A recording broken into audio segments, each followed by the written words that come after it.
హోషేయ గ్రంథం 6వ అధ్యాయం 1వ వచనం. మనము యెహోవా యొద్దకు మరలదము రండి, ఆయన మనలను చీల్చివేసెను, ఆయనే మనలను స్వస్థపరచును, ఆయన మనలను కొట్టెను, ఆయనే మనలను బాగుగా చేయును. స్తోత్రం దేవ సర్వోన్నతుడా.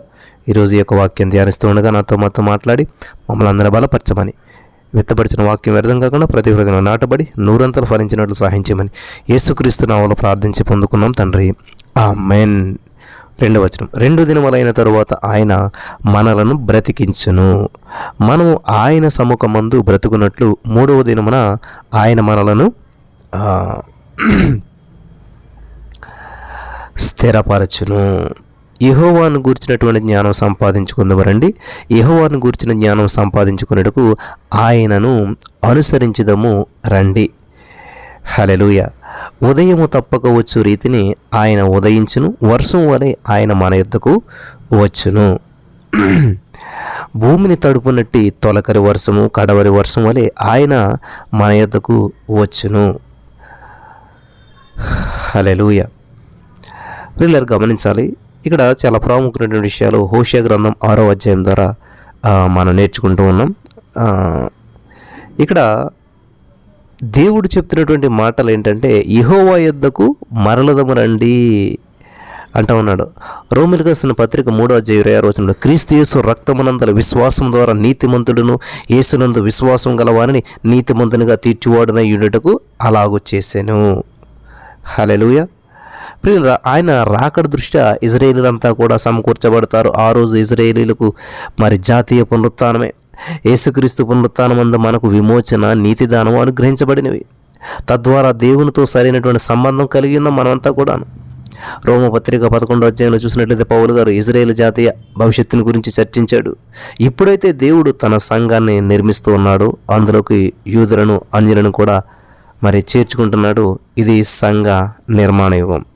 అన్ని దేశాల నుంచి కూడా, అన్ని జాతుల నుండి కూడా దేవుడు మనుషులను ఈ సంఘంలోకి పిలుస్తూ ఉన్నాడు. సంఘం పూర్తయిన తర్వాత పైకెత్తబడుతుంది. అప్పుడే దేవుడు ఇజ్రాయేల్ జాతి విషయం చూస్తాడనమాట. ఇజ్రాయేలు వాగ్దత్త భూమిపై అడుగెడక ముందే మోసే ప్రవచించాడు 3 సార్లు. మరి దేవుడు తన వారిని సమకూర్చుకుంటాడు అన్నాడు. అదే ఇక్కడ హోషేయ 3వ రోజు అంటున్నాడు. గమనించాలి, 3వసారి సమకూర్పు చిట్ట చివరిది. అలాగే యేసుక్రీస్తు ప్రభువు 3వ రోజు లేచాడు. పాలస్తీనాలో నీటి ఎద్దడి ఎక్కువ. ప్రభు రాకడ సమయంలో తొలకరి వర్షము కడవరి వర్షము సమృద్ధిగా కురుస్తాయి అని చెప్పి ఇక్కడ ప్రవచనం చూస్తూ ఉన్నాం మనం.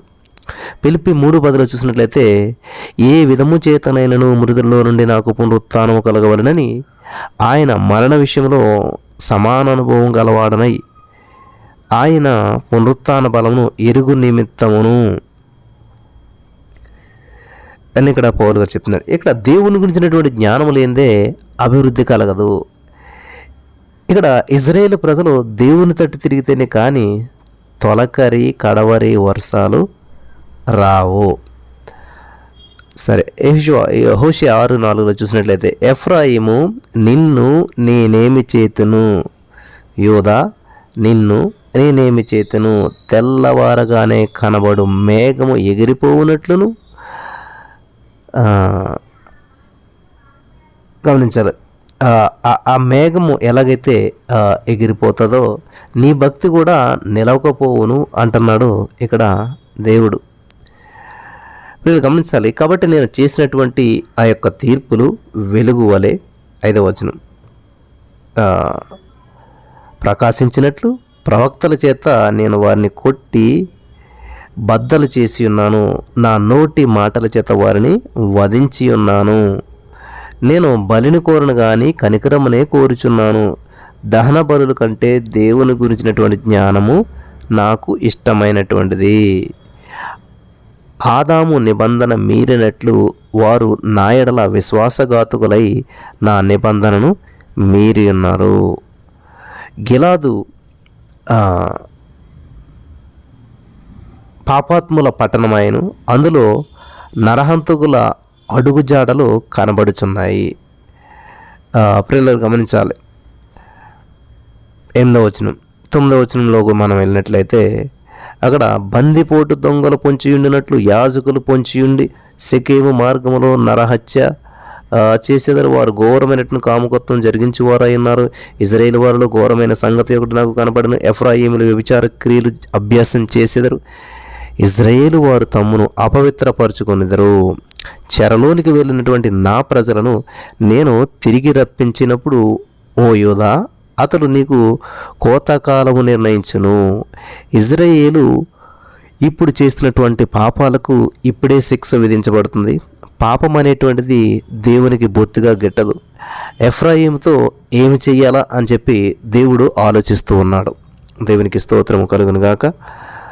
వింటున్నారా ప్రియులారా? ఏం చేయాలా అని చెప్పి ఇక్కడ దేవుడు ఆలోచిస్తున్నాడు. నేను నిన్నెంతో ప్రేమిస్తున్నాను, నీవేమో మరి పాపాలు మానవు, నీకు తీర్పు తీర్చక తప్పదు. దేవుడు నీతిమంతులైనటువంటి న్యాయాధిపతి, ఆయనకు మరి రక్షించాలని ఉంది. తీర్పు తీర్చడంలో ఆయనకు సంతోషం ఉండదు. అయితే ఈ ప్రజలు ఎంత చెప్పినా కూడా వినరు. ఇజ్రాయేల్ ప్రజలది మత సంబంధమైనటువంటి మనస్తత్వం, దేవుని గురించినటువంటి జ్ఞానం లోపించింది. రాను రాను కూడా దేవునికి దూరం అయిపోతున్నారు. మన సంగతి ఏంటి? మత సంబంధమైనటువంటి మనస్తత్వం మనలో లేదా? దేవుడు ఆత్మ, గాడ్ ఈజ్ స్పిరిట్. దేవుడు ఆత్మ, మతం కాదు. దేవుడు మతం కాదు, ఆత్మ. మతం వల్ల ఆత్మ వికాసం కలుగదు. మతం మనిషికి మత్తెక్కిస్తుంది. మతం కలహాలు, మతపు పోటీ, మనస్తత్వం దేవునికి ఇష్టం లేదు. మతం పక్షపాతానికి పుట్టినీళ్ళు, మానసికంగా కళ్ళకు గంతలు కడుతుంది ఈ యొక్క మతం అనేటువంటిది, పోరాటాలు. కాబట్టి ఇలాంటి మతతత్వం నుంచి మానవులను రక్షించడానికే యేసుక్రీస్తు ప్రభువారు తన ప్రాణాన్ని పెట్టాడు, రక్తం కార్చాడు. దేవుణ్ణి చేరడానికి మానవుడు చేసేటువంటి కృత్రిమ ప్రయత్నమే మతం. యేసుక్రీస్తు ప్రభువారు మతాలకు అతీతుడు. దేవునికి స్తోత్రం కలుగును గాక. హల్లెలూయా. వినాలి ప్రియులారా, మానవుడు మతం ద్వారా దేవుని వద్దకు రాలేడు. యేసుక్రీస్తు ద్వారా మాత్రమే దేవుడైనటువంటి తండ్రి వద్దకు రాగలుగుతాడు. దేవునితో సంబంధం కలిగి ఉండాలంటే ఏసే మార్గము, సత్యము, జీవము. ఏసే దేవునికి నీకు మధ్యవర్తి ఎవరంటే యేసు ప్రభువే. కాబట్టి వయసు, మతం, జాతి, కుల వివక్షత లేకుండా అందరిని కూడా ప్రేమిస్తూ తనను తాను దేవునికి తోటి మానవులకు ప్రీతిపాత్రునిగా చేసుకున్నటువంటి ఆధ్యాత్మికమైనటువంటి వ్యక్తే క్రైస్తవ విశ్వాసి. హల్లెలూయా.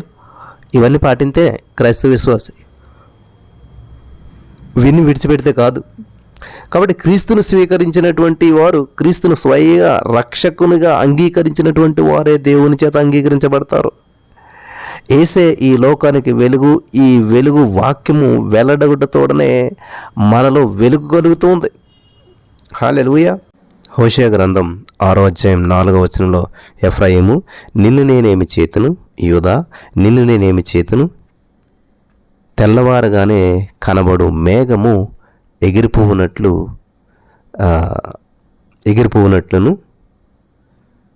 హోషేయ గ్రంథం 6వ అధ్యాయం 4వ వచనంలో. కాబట్టి 5వ వచనం, నేను చేసినటువంటి తీర్పులు వెలుగువలే ప్రకాశించినట్లు ప్రవక్తల చేత నేను వారిని కొట్టి బద్దలు చేసి ఉన్నాను. నా నోటి మాటల చేత వారిని వధించి ఉన్నాను. హల్లెలూయా. దేవునికి స్తోత్రం కలుగును గాక. వింటున్నారా ప్రియులారా? దేవుడు చెప్తున్నటువంటి మాటలు, నేను వారిని వధించి ఉన్నాను అంటూ ఉన్నాడు ఇక్కడ. కాబట్టి ఈరోజు నీ మాటలు నా ప్రియమైనటువంటి సహోదరి స్నేహితులారా, ఇక్కడ నేను బలిని కోరను కానీ కనికరమునే కోరుచున్నాను, దహన బలిని కోరను కానీ నేను అంటున్నాడు దేవుడు. ఇక్కడ చాలా స్పష్టంగా మాట్లాడుతున్నాడు. దేవుని గురించిన జ్ఞానం నాకు ఇష్టమైనటువంటిది అంటూ ఉన్నాడు. కాబట్టి ఈ రోజున పైకి భక్తి గలవారే కానీ దాని శక్తి మీలో లేదు. వినటం అంటే విన్నదాని ప్రకారం చేయటం. జీవాహారం తింటేనే నీకు బలం, జవసత్వాలు కలుగుతాయి. మతపు చట్టం ఉంచుకొని ఏం ప్రయోజనం? దీపస్తంభం మాత్రం ఉంటే ఏమి లాభం? ఒకసారి ఆలోచించండి ప్రియులారా. దీపస్తంభం ఉంటే సరిపోదు, దాని మీద ఏమి ఉండాలి? దీపం ఉండాలి. హల్లెలూయా. మీరు నిబంధన ప్రజలు, ఈ సంగతి మర్చిపోకండి. ఇజ్రాయేలు జాతితో దేవుడు చేసుకున్నటువంటి నిబంధనను ఎట్టి పరిస్థితిలోనూ భంగపరచకూడదని చెప్పి ఇక్కడ దేవుడు కోరుతున్నాడు. ఇక్కడ 28-22లో, గిలాదులో గుగ్గిలము ఏమీ లేదా, అక్కడ ఏ వైద్యుడును లేడా, నా జనులకు స్వస్థత ఎందుకు కలగకపోవచ్చున్నది అని దేవుడు ప్రశ్నిస్తున్నాడు. గిలాదు పాపాత్ముల పట్టణమాయను, హోషేయ 6:8 అందులో నరహంతకులు అడుగుజాడలు కనబడుచున్నాయి. హోషేయ కాలంలో గిలాదులో మరి హత్యా రాజకీయాలు ఎక్కువయ్యాయి. యాజకులే హంతకులైపోతే వ్యభిచరిస్తే ఇంకేం గతి? యాజకులు ప్రజలకు జీవజలం జీవాహారం పంచిపెట్టాలి. వారు ప్రజలకే ఇస్తున్నట్టు అంటున్నాడు దేవుడు. గమనించాలి ప్రియులారా, ఇది చాలా ప్రాముఖ్యమైన విషయం. కాబట్టి ఇక్కడ మనం గమనించవలసిన విషయం ఏంటంటే, ఆరోగ్యం 11 చెరలోనికి వెళ్ళిన నా ప్రజలను నేను తిరిగి రప్పించినప్పుడు ఓ యోధా, అతడు నీకు కోతకాలం నిర్ణయించును. దేవుడు తన ప్రజలను విడుదల చేసి వాగ్దత్త భూమికి తెస్తాడు. కానీ అంతటితో అయిపోలేదు. వారి పాపాలను గురించి వారిపై క్రమశిక్షణ చర్య తీసుకుంటాను అంటున్నాడు దేవుడు ఇక్కడ. ఇది గమనించాలి. దేవుడు ఇశ్రాయేలును యూదాను చీలిపోనిచ్చాడు. వారిలో పశ్చాత్తాపం కలుగుతుందని చెప్పి కనిపెట్టి చూశాడు. దేవుడు వారిని చీల్చివేశాడంటే అది న్యాయసమ్మతమే.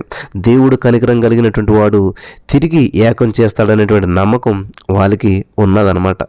ఖచ్చితంగా దేవుడు ఏకం చేస్తాడు. దేవుడు కనికరం కలిగినటువంటి వాడు. హోషేయ 6:2 2 దినములైన తర్వాత ఆయన మనల్ని బ్రతికించును. మనం ఆయన సముఖమందు బ్రతుకున్నట్లు 3వ దినమున ఆయన మనలను స్థిరపరచును. 2 పేతురు 3:8 ప్రియులారా, ఓ సంగతి మర్చిపోకడి, ఏమనగా ప్రభు దృష్టికి ఒక దినము 1000 సంవత్సరముల వలను 1000 సంవత్సరములు ఒక దినం వలను ఉన్నవి అని 2 పేతురు 3:8 చూస్తున్నాం. ఇజ్రాయేలు దేశంలో వసంత ఋతువులో వానలు వస్తాయి. వాటిలో జీవం వచ్చినట్లు అనిపిస్తుంది. దేవుడు మళ్ళీ వస్తాడు, దీవెనలు కురిపిస్తాడు అనేటువంటి నిరీక్షణ ఇక్కడ మనకి వ్యక్తం చేయబడింది. గమనించాలి. దేవుడు తన ప్రవక్తల ద్వారా వారిపై తీర్పును ప్రకటించాడు. తీర్పు రావటం తప్పనిసరి. ఆయన నోటి మాటలే ప్రవక్తలు పలికారు. తీర్పు నాశనం రాబోతుందని చెప్పి ప్రవచించారు వాళ్ళంతా కూడా. కాబట్టి దేవుడు తన ప్రజలను ఎందుకు ఇలా శిక్షించాడు? వారు మత సంబంధమైనటువంటి ఆచారాలతో తృప్తి చెంది పారంపర్య ఆచారాలను పట్టుకొని వాటి ఆధ్యాత్మికమైనటువంటి భావాన్ని విస్మరించారు. పరమార్థం వారికి గోచరించలేదు, అర్థం కాలేదు, అందులో ఉన్న అర్థాన్ని ఆచరించలేకపోయారు.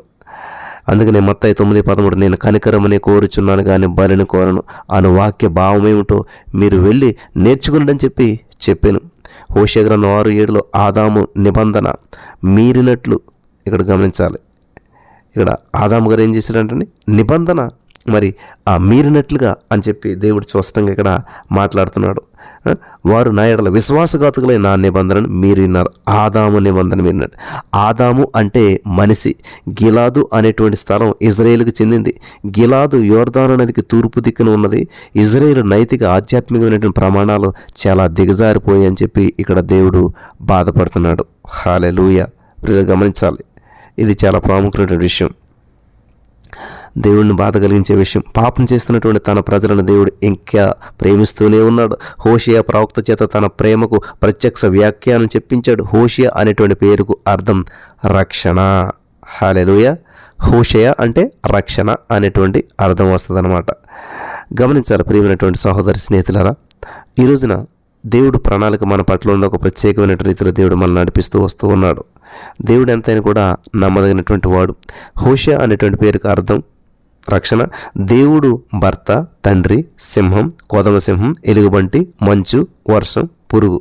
కాబట్టి ఇక్కడ ఇశ్రాయేలు భార్య, రోగిష్టి మనిషి, ద్రాక్ష తోట, ద్రాక్ష పండ్లు, అంజూర పండ్లు, ఒలివ చెట్టు, ప్రసవేదన పడేటువంటి స్త్రీ, పొయ్యి, ఉదయకాలపు మంచు, పొట్టు, పొగ.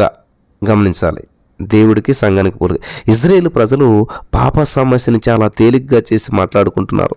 దేవుని ఆరాధనలో ఉన్నటువంటి శాశ్వత విలువల్ని వారు గుర్తించలేదు. వారికి పశ్చాత్తాపం కలగడం లేదు. అందుకే వారికి చెరకపోయేటువంటి స్థితి ప్రాప్తించింది. వింటున్నారా ప్రియులారా? మనిషి ఎప్పుడు కూడా సొంతంగా తెచ్చుకుంటాడు పాపం. పశ్చాత్తాపానికి ఫలితం పరివర్తన, లేకపోతే అది పశ్చాత్తాపం కానే కాదు. దేవుడు ఎంతైనా కూడా నమ్మదగినటువంటి వాడని చెప్పి ఇశ్రాయేలుకు బాగా తెలుసు. అయితే ఇప్పుడు వీరు పాపంలో బాగా కూరుకుపోయారు. ఊబిలో బాగా దిగబడిపోయారు. ఊబిలో దేవుని వ్యక్తిగతంగా ఎరిగి ఉండి కూడా అటువంటి అనుభవ జ్ఞానం పొందుతామనేటువంటి కోరిక వారికి లేదు. ఆశీర్వాదాలు కావాలి కానీ ఆశీర్వాదాలు ఇచ్చేటువంటి దేవుని సహవాసం మాత్రం వారికి అక్కర్లేదు. ఇదే వారి పాపం. దేవుని నడిపింపు, దేవుని క్రమశిక్షణ వారికి అవసరం లేకుండా అయిపోయింది. వారికి అవసరం లేనట్టుగానే వాళ్ళు ప్రవర్తిస్తూ ఉన్నారు. దేవుడిచ్చే ఆశీర్వాదాలు కావాలి కానీ దేవుని యొక్క సహవాసం మాత్రం వారికి అక్కర్లేనటువంటిగా ఇక్కడ వారు ప్రవర్తిస్తూ ఉన్నారు. జాగ్రత్తగా వినాలి నా ప్రియమైనటువంటి సహోదరి స్నేహితులారా. సున్నతి, బలి అర్పణ పాత నిబంధనలు అమల్లో ఉండేటువంటివి. అలాగే కొత్త నిబంధనలో బాప్తిసము ప్రభు వల్ల ప్రతిపాదించబడింది. దేవునికి విధేయత అయిన పట్ల ప్రేమ లేనప్పుడు ఈ మతాచారాలన్నీ కూడా మృతాచారాలే. మతాచారాలన్నీ కూడా మృతాచారాలే. కాబట్టి మనం చేసేటువంటిది దేవునికి ఇష్టం లేనప్పుడు మనం చేసే మత ఆచారం మృత ఆచారంగా మార్చబడుతుంది. కాబట్టి నీ హృదయం దేవునికి దూరంగా ఉంటే మతాచారం దేవుని వెక్కిరించినట్లే ఉంటుంది. దేవునికి ఇజ్రాయేలీల మతాచారం కాదు, వారి హృదయం కావాలి. ప్రియులు గమనించాలి, మతాచారాలన్నీ కూడా మృతాచారాలే అంటున్నాడు ఇక్కడ. కాబట్టి ఈ రోజున నిజంగా మనం మతాచారాల్లో ఉన్నామా, మృతాచారాల్లో ఉన్నామా? ఈ మతాచారాలన్నీ మృతాచారాలే. ఇక్కడ సీనాయి కొండ మీద దేవుడు తనతో చేసుకున్నటువంటి నిబంధన ఏమైంది? ఇజ్రాయేలు జాతి సమస్త జాతులకు వెలుగై ఉండాలని చెప్పి దేవుడు కోరాడు. దేవునికి విధేయులైతే దేవుడు వారిని ఎన్నో విధాలుగా ఆశీర్వదిస్తాడు. ఏదైనా తోటలో ఆదాము ఏమి చేశాడు? దేవుని నిబంధనను మీరాడు. ఇజ్రాయేలు ప్రజలు ఆయన నిబంధనను నిర్లక్ష్యం చేశారు. మన సంగతి ఏంటి? దేవుని యందు విశ్వాసం ఏ స్థాయిలో ఉంది? ఆలోచించండి ఒకసారి. దేవుని యందు విశ్వాసం ఏ స్థాయిలో ఉంది? గిలాదు, షెకెము ఒకప్పుడు పవిత్ర స్థలాలు, కానీ ఇప్పుడు అవి అపవిత్రమైపోయి. షెకెము ఆశ్రయపురం, ఈ ఆశ్రయపురానికి వెళ్ళేటువంటి త్రోవలో యాజకులు పొంచి ఉండి హత్యలు, దోపిడీలు చేశారు. ఈ చెడ్డ యాజకులను హోసేయ గద్దిస్తూ ఉన్నాడు. పిల్లలు గమనించాలి, యూదా నిన్ను కూడా దేవుడు శిక్షించకుండా విడవడు. 2 రాజుల 25 అధ్యాయంలో యెరూషలేము ఎలా ధ్వంసమైపోయిందో అక్కడ 2 రాజుల 25 అధ్యాయంలో వివరించబడింది. యెరూషలేము ధ్వంసం గురించి చాలా స్పష్టంగా ఉంటుంది. కాబట్టి ఈరోజు నీ మాటలు వింటున్న ప్రియమైనటువంటి సహోదరి స్నేహితులారా, దేవుని పట్ల మన వైఖరి ఎట్లా ఉన్నది? మనం ఆచరిస్తున్నటువంటి ఆచారాలు, చేస్తున్న ప్రార్థనలు మతాచారాలా లేక మృతాచారాలా? ఈ మతాచారాలు అన్నీ కూడా మృతాచారాలుగానే ఉంటాయి. ఒక ఆచారం అనేటువంటిది ఆధ్యాత్మికమైనటువంటి విధానం లేనప్పుడు. కాబట్టి ఈ రోజున దేవుడు మనల్ని వెలిగించి నడిపించి బలపరచును గాక. ఆమేన్.